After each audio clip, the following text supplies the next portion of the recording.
That's the most important part. And that's the part that people don't address, because lots of people don't understand the connectiveness to a sprained ankle to the pulley shoulder on the opposite side, because they don't understand the nervous system crossing and also what we call ipsilateral problems.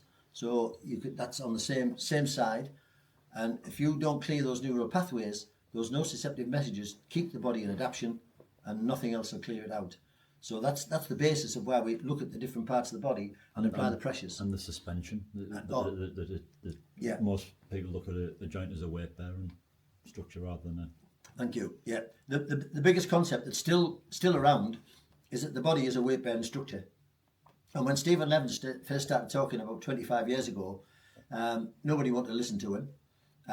It's still not gained massive traction, although it's gained a lot of traction. A lot of neuroscience can now underpin it. And the works of people like a man called Gumbato has gone under the skin and actually looked at the fascia and how it moves and how it operates.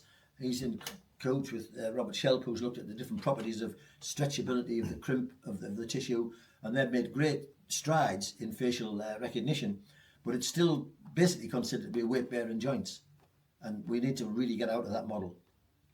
So this is a model that again made by Tom Fleming that represents the legs and the pelvis and the horizontality of the balance of the sacroiliac joint.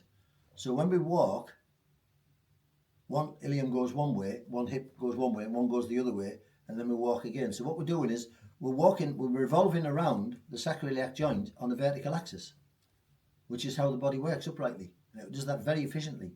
Now you strain part of it, that's a big exaggeration, but now it doesn't do that properly.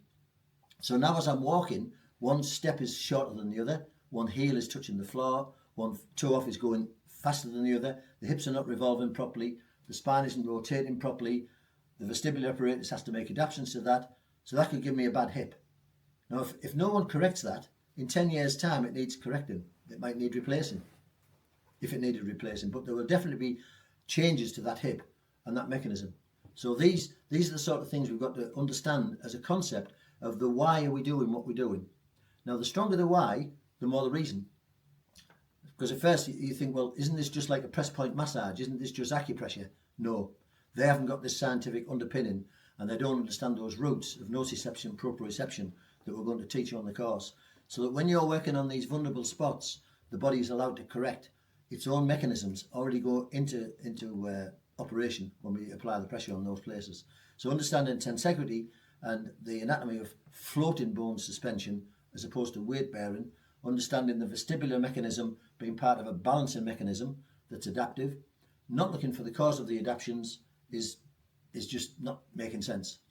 So that's why we do the various movements that you're going to be taught. Firstly, about how should the ankle move, how far should the knee move, how far should the leg abduct, how far should the leg raise, how forward can we take the body, how much does it rotate here, and those are the qualities we're looking at as our evaluation pre and post the session. So you would get your checklist, ask the person the problems, check the various joint movements, point them out to them. Your leg doesn't raise on this side very high. Oh, it actually causes pain in my hamstrings. I feel it's going to cramp.